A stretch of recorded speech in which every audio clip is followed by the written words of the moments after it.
সবুজ মেরুন নমস্কার জানাই। এই সংবাদ মাধ্যম 1994 বেসিক্যালি 95 থেকে আমি মোহনবাগানের সঙ্গে জড়িত। আজ 2025, এই 30 বছরে আপনারা যেভাবে আমার পাশে থেকেছেন, সাহায্য করেছেন, আমাকে শিখিয়েছেন, তার জন্য আমি কৃতজ্ঞ। আপনাদের সকলের কাছে, আপনাদের সিনিয়রদের কাছে যারা এখানে এখন নেই, কেন আমি সত্যি কথা আজকে যা কিছু শিখেছি তার পেছনে সংবাদ মাধ্যমের অনেক অবদান আছে। আমার যখন সমালোচনা হয়েছে, প্রথম দিকে দুঃখ পেতাম, কষ্ট পেতাম, তারপরে শিখলাম যে ওখান থেকে আমাকে শিখতে হবে। তো সেইটা আপনাদের থেকে আমরা পেয়েছি।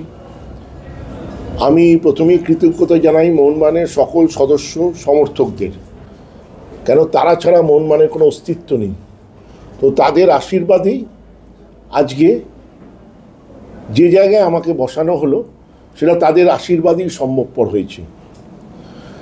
মোহনবাগানের এক্সিকিউটিভ কমিটি মেম্বার সৃঞ্জয়ের নেতৃত্বে, Srinjoy executive committee general secretary যে কমিটির, সেই কমিটি আজকে আমাকে নমিনেট করেছে, সিলেক্ট করেছে। আমি অত্যন্ত নিজেকে গর্বিত মনে করছি। আমি আসার আগে প্রথমে যাই আমি গোষ্ঠপাল মূর্তিতে, তার পাদদেশে আমি ফুল দিই, মালা দিয়ে নমস্কার করি। তারপর এখানে এসে 1911 আমাদের যারা ভগবান মোহনবাগানের, তাদেরকে আমি রিট দিই সৃঞ্জয়কে সাথে নিয়ে। এবং তারপরেই আমি আমারকে ওরা যেভাবে প্রেসিডেন্ট হিসেবে যে গ্রহণ করার যে ফুল দিতে চেয়েছিল, সেটা আমি তারপরেই গ্রহণ করি। আজকে আমাদের কাজটা অত্যন্ত কঠিন, এই কারণে এই যে যৌথ কমিটি হওয়াতে আমাদের কাছ থেকে এক্সপেকটেশান মোহনবাগান সদস্য সমর্থক, শুধু মোহনবাগানই নয়, সকল মানুষের অত্যন্ত বেড়ে গেছে। গত 3 বছর মানুষ দেখেছে, কিন্তু কামিং 3 বছরের মানুষের আশা অত্যন্ত বেড়ে গেছে। এখন আমাদের এটা কিন্তু অনেকে বলছে সৃঞ্জয় দেবাশিস, তা নয়, কিন্তু এটা মোহনবাগানের সকল এক্সিকিউটিভ কমিটি, সৃঞ্জয় দেবাশিস নিশ্চয়ই আছে, কিন্তু তাদের সাহায্য, সকল সদস্যদের সাহায্য, সকল সমর্থকদের সাহায্যতেই আমাদের এই কামিং 3 বছর এগোতে হবে। সর্বোপরি মাননীয় সঞ্জীব গোয়েঙ্কা আমাদের কোম্পানি, ফুটবল কোম্পানির যিনি চেয়ারম্যান, তার কাছেও আমি কৃতজ্ঞ। তিনি 3 বছর যেভাবে আমি ওনার সঙ্গে কাজ করে আমার যে অভিজ্ঞতা হয়েছে, মোহনবাগান ক্লাবের ব্যাপারে উনি প্রচণ্ড প্যাশনেট। আশা করব আরও প্যাশনেট বাড়বে এবং প্রত্যেক বছর আমাদের টিম যেরকম ভালো টিম তৈরি হয় ফুটবলে, সেরকম আরও ভালো টিম তৈরি হবে। অ্যাথলেটিক্স, ক্রিকেট, হকিতেও যেরকম সাফল্য এসছে, আরও বেশি সাফল্য হবে এবং এটা আমাদের করতেই হবে। মোহনবাগান সকল সদস্য সমর্থকদের জন্যে আমাদের সকলে মিলে, এখানে কোনো ইগো রাখলে চলবে না। কেউ প্রেসিডেন্ট নয়, কেউ সেক্রেটারি নয়, কেউ এক্সিকিউটিভ কমিটি মেম্বার নয়, সকলে আমাদের মনে রাখতে হবে আমরা মোহনবাগানি, এবং মোহনবাগানকে যাতে মানুষের কাছে আরও তুলে ধরা যায় সেই চেষ্টা আমাদের সকলকে মিলেই করতে হবে। এবং আমি আশা রাখি যে আমাদের মধ্যে এক হয়ে ক্লাবের জন্যে কাজ করতে পারবো, কারণ আমরা যদি এক না হই তাহলে কিন্তু মোহনবাগান সদস্য সমর্থকরা আমাদের ক্ষমা করবে না, সেটা আমাদের প্রত্যেকের মাথায় রাখতে হবে। আমরা যা করব অন্তর থেকে করব, তার মধ্যে ভুল হতেই পারে, ভুল ভ্রান্তিকে নিয়েই আমাদের এগিয়ে চলতে হবে। আমি একটি জায়গায় বলেছি, এবছর আমরা ডবল স্ট্রাইকারে খেলছি। ডবল স্ট্রাইকার, এতদিন সিঙ্গেল স্ট্রাইকার মোহনবাগান খেলেছে, স্ট্র্যাটেজি চেঞ্জ করে এবার ডবল স্ট্রাইকার হয়েছে সৃঞ্জয় আর দেবাশিসের। এবং আমি যতটুকুনি ফুটবল বুঝি, আপনারাও বোঝেন, যে কোনো ডবল স্ট্রাইকার বলুন আর ডবল স্টপার বলুন, যখন দুজন স্টপারে খেলা হয় 4-4-2-তে, তখন 4-4-2-এ যে 2 স্টপার খেলে, তখন একজন আরেকজনকে কাভার করে, কারণ একজন ভুল হতেই পারে, কিন্তু তখন আরেকজনকে কাভার করতে হবে, তাকে দোষারোপ না করে তাকে কাভার করতে হবে। আরেকজন ভুল করলে তখন আবার আরেকজনকে কাভার করতে হবে। এই মানসিকতা নিয়ে আমাদের চলতে হবে। আমরা একসাথে মোহনবাগানকে আমি মনে করি আরও সাফল্যর জায়গায় আমরা নিয়ে যেতে পারবো। দেবাশিস দা, আপনি যেভাবে বললেন যে ডাবল স্ট্রাইকারের কথা বললেন বা ডাবল স্টপারের কথা বললেন, নর্মালি দেখা যায় যে প্রেসিডেন্ট ডে টু ডে কাজে ইন্টারফেয়ার বা অংশগ্রহণ, ইন্টারফেয়ার বলাটা ভুল, অংশগ্রহণ করেন না, কিন্তু আপনাকে কি ডে টু ডে ওয়ার্কে পার্টিসিপেট করতে দেখা যাবে? ডে টু ডে মানে কোথায় কোন চেয়ার টেবিল কোথায় কি বসবে সেটা নিশ্চয়ই আমি মাথা দেবো না, কিন্তু পলিসিগত আমরা দুজনেই পলিসিগত ঠিক করা হবে, পলিসিগত ডিসিশন আমরা দুজনে মিলেই নেব। এবং আপনারা যে এতদিন ধরে যেভাবে সভাপতিদের কাজ করতে দেখেছেন তার থেকে হয়তো আমি বেরিয়ে এসে আরেকটু এগিয়েই লাভের জন্য কাজ করব।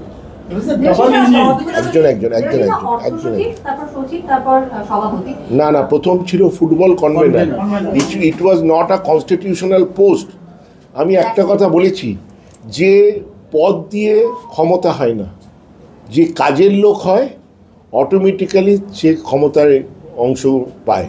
কে প্রেসিডেন্ট হলো, কে সেক্রেটারি হলো, কে ফুটবল কনভেনার কোনো পোস্টই ছিল না, আমায় দিয়ে শুরু হয়েছিল, আমায় দিয়ে শেষ হয়ে গেছিলো। কিন্তু ফুটবল কনভেনার নিয়ে আমি ফুটবল চালিয়েছি 97 থেকে 2005, এবং 97 থেকে 2003 আপনারা যদি দেখেন ওয়ান অফ দ্য গোল্ডেন এরা মোহনবাগান ফুটবলে।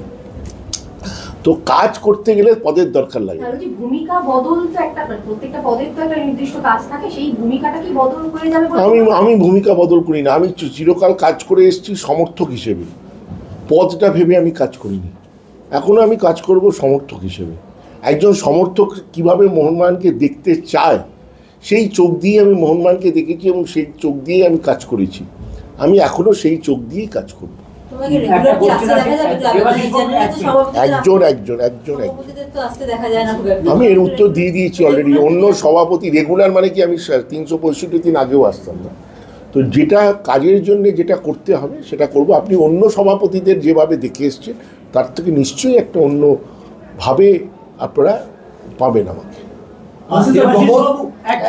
একজন গত 30-31 বছরে আপনার জার্নিটা আপনি এক কথায় কিভাবে ডেসক্রাইব করবেন? এখানে একটা প্রশ্নটা শেষ হয়নি।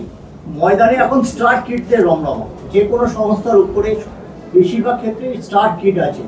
কোনো পারিবারিক ব্যাকগ্রাউন্ড আপনার বাবার ময়দানে সেইভাবে ছিল না। সেই যে জার্নিটা অনেকটা বলিউডে শাহরুখ খানের জার্নির মতো, কি বলবেন? আমি দেখুন, আমি শাহরুখ খানও নই, আমি অভিষেক বচ্চনও নই, আমি অমিতাভ বচ্চনও নই, আমি অনলি দেবাশিস দত্ত, মোহনবাগানের একজন আদ্যন্ত প্রেমী সমর্থক। সেই পরিচয়তেই আমি বাঁচতে চাই এবং সেই পরিচয়তেই যেন বাকি জীবনটা আমার কাটে। আর কাজ করলে, আমি একটু আগে বললাম, কাজ করলে তার পরিচয়ের দরকার লাগে না, তার বাবা দাদা ঠাকুরদাদার পরিচয়ের দরকার লাগে না। যে কাজ করবে সে এগিয়ে চলবে, তার জন্যে তার কোনো আর পরিচয় দরকার নেই। তার নিজস্ব পরিচয়, দেখুন আমরা সবাই নিজস্ব পরিচয়কেই বাঁচতে বেশি পছন্দ করি। ওর ছেলে বলে শুনে কেউই চায় না। তো সেখানে সবাই কাজ করতে চাইবে। এবং আমাদের এই কমিটি, যে কমিটি তৈরি হয়েছে, আমি মনে করি one of the best committee, very vibrant committee. টুম্পায়ের মতো একজন প্যাশনেট লোক, সঞ্জয়ের মতো একজন প্যাশনেট লোক সেক্রেটারি হয়েছে। আশা করব সবাই মিলে অত্যন্ত ভালো কাজ করবে। ডাবল ইঞ্জিন, এই ডাবল ইঞ্জিনে আমি ডাবল ইঞ্জিন বলিনি, ডাবল স্ট্রাইকার বলছেন আপনি, যেটা বলেছি সেটা বসান। না, যদি ডাবল, এটাকে কেউ যদি বলে ডাবল ইঞ্জিন, আমি মানছি না, আমি ডাবল স্ট্রাইকার বলছি। আমি ফুটবলের ভাষার বাইরে আমি কোনো ভাষা কোনোদিন শিখিও নি, আমি জানিও না। আমি যা জানি খেলাধুলার ভাষার বাইরে আমি বলতে পারি না। হ্যাঁ, আমাকে প্রশ্ন করা হয়েছিল যে ডবল স্ট্রাইকারদের ইগো থাকে, তা আমি বলেছি আমার দেখা, আমার অন্যতম সেরা আমি যাদের সঙ্গে কাজ করেছি তার মধ্যে ব্যারেটো বাইচুং জুটি আমার হাতেই তৈরি। সেই ব্যারেটো বাইচুং জুটি হচ্ছে তখনকার দিনে ফরেন প্লেয়ারের স্টার হচ্ছে ব্যারেটো, ইন্ডিয়ান প্লেয়ারের মানে বিগেস্ট স্টার হচ্ছে বাইচুং ভুটিয়া। তাদের দুজনের মধ্যে তো আমি ইগো দেখিনি। তারা দুজন খুব সুন্দর মানিয়ে নিয়ে খেলেছে এবং দুজনেই মোহনবাগানের জন্য অন্তঃপ্রাণ হয়েছে। আমরা তখন চূড়ান্ত সাফল্য পেয়েছি। তাহলে কিসের ইগো? যদি মোহনবাগানকে ভালোবাসি তাহলে কিসের ইগো? কার ইগো? দেবাশিস, আপনি বলছেন ইগোর কথাটা হয়তো আপনার বা সঞ্জয়ের মধ্যে দেখা যাচ্ছে না, কিন্তু অনুগামীদের মধ্যে একটা অদ্ভুত সমীকরণ দেখা যাচ্ছে, দুভাগ হওয়া দেখা যাচ্ছে। এটা কিন্তু আপনারা না বললেও আমরা বুঝতে পারছি। দেখুন, আপনি যদি বলেন যে একটা মিরাকেল হয়ে যাবে, ম্যাজিক হয়ে যাবে, সেটা কখনোই সম্ভবপর নয়। কেন? এই যে এই কত দিন বা গত 5-6 মাসে যে বিভাজনটা তৈরি হয়েছিল, সেই বিভাজনটা একটা বিরাট বড় বিভাজন তৈরি হয়েছিল। এবার নিচের তলার মিশতে ডেফিনেটলি সময় লাগবে, কিন্তু একটা জিনিস জানবেন, আমরা শিখি কার থেকে? আমরা শিখি বাবা মায়ের থেকে। বাবা মা কী করছে সেটা থেকে ধীরে ধীরে ছেলেমেয়েও দুষ্টুমি করে। কিন্তু বাবা যদি ঠিক থাকে, বাবা মায়ের যদি ভাব থাকে, দেখুন ডিভোর্স ফ্যামিলিতে সন্তানদের মধ্যে প্রবলেম দেখা যায়। কিন্তু যে বাবা মার অত্যন্ত সুন্দর পরিবার, তাদের দেখবেন ছেলেমেয়েরাও সেইভাবে মানুষ হয়। তো আজকে আমার আর সৃঞ্জয়ের সম্পর্ক ঠিক থাকলে ধীরে ধীরে ধীরে ইট উইল টেক টাইম। আপনি যদি বলেন গতকালও হয়নি, আজকে আমি প্রথম হলাম, গত পরশু দিন সৃঞ্জয় সবে সেক্রেটারির দায়িত্ব নিয়েছে, আজকে ওর প্রথম মিটিং। আপনি যদি বলেন একদম রাতারাতি আমার সৃঞ্জয়, আমরা দুজনে যে ম্যাচুরিটি আমাদের দুজনের আছে, সেই ম্যাচুরিটি তোলার দিকে আসতে সময় লাগবে, এটা মিরাকেল হবে না। তবে তারা কিন্তু তাকিয়ে থাকবে, আমি যদি ইন্ধন দিই ওদেরকে, বা সৃঞ্জয় যদি ওদেরকে ইন্ধন দেয়, তাহলেই কিন্তু এটা আরও বাড়বে। তাহলে এটা ধীরে ধীরে প্রথমে আমাদের, তারপর আমাদের এক্সিকিউটিভ কমিটির মধ্যে মিলতে হবে, কারণ দুটো দল থেকেই এসছে এক্সিকিউটিভ কমিটিতে, এখন সেটা একটা দলে পরিণত হচ্ছে। তাদের মধ্যে মিলতে হবে, তাদের দুজনকেই, দুটো লোকেদেরকেই মানতে হবে যে এই দুটো লোক হচ্ছে আমার লিডার, একজন নয়। আমি সৃঞ্জয়ের লোক কি আমি দেবাশিসের লোক নয়, আমি সৃঞ্জয় দেবাশিসের লোক, এই মানসিকতাটা তাদের মধ্যে আনতে হবে। তাহলে প্রথমে কি হলো, আমাদের দুজন, তারপরে হলো বাকি এক্সিকিউটিভ কমিটি, তারপরে কালে কালে যদি সাব কমিটি তৈরি হয় তাদের মধ্যে আসবে, তারপরে ধীরে ধীরে। এটা আপনি যদি চান আজকের মধ্যে মিরাকেল হয়ে গেল, সবাই মিলেমিশে একাকার, এটা হতে পারে না, এটা হতে সময় লাগবে, কিন্তু হবে। কারণ সবাই তো মোহনবাগানই, সবাই তো মোহনবাগানকে ভালোবাসে। কেউ কিন্তু আমাকে বা সৃঞ্জয়কে বেশি ভালোবাসতে পারে না মোহনবাগানের থেকে, এটা আমি বিশ্বাস করি না। আমি বিশ্বাস করি তারা মোহনবাগানকে আমাদের দুজনের থেকে বেশি ভালোবাসে, ব্যক্তির থেকে প্রতিষ্ঠান অনেক বড়। তো সারা মোহনবাগানের ভালোর জন্যেই, মোহনবাগানকে ভালোবেসেই সবাই মিলেমিশে যাবে, সময় লাগবে। অ্যাজ আ প্রেসিডেন্ট সর্বকনিষ্ঠ আপনি মনে হয় বয়সে, এটা আমার ঠিক জানা নেই আমি সর্বকনিষ্ঠ কিনা, এই স্ট্যাটিস্টিক্সটা আমার ঠিক জানা নেই, আমাকে জানতে হবে। অনেকে বলছে, কিন্তু আমার মনে হয় টুটুদা মনে হয় সর্বকনিষ্ঠ হয়েছিল কিনা, আমার সেটা জানতে হবে, আমি স্ট্যাটিস্টিক্স জানি না। আর টুটুদার কাছ থেকে কি কোনো রকম পরামর্শ বা এবার এই যে কমিটি আপনারা দুজনের, টুটুদা তো আমাদের অভিভাবক, পরামর্শ কি? টুটুদা আজকে আমরা যা কিছু শিখেছি তো টুটুদা অঞ্জনদার থেকে, একা টুটুদা নয়, টুটুদা অঞ্জনদার থেকে আমরা যে কিছু শিখে উঠে এসেছি, তাতে টুটুদা অঞ্জনদার থেকে। তো সেই জন্য তারা তো অভিভাবক আমাদের। কিছু কথা বলেছেন কি আপনার সাথে?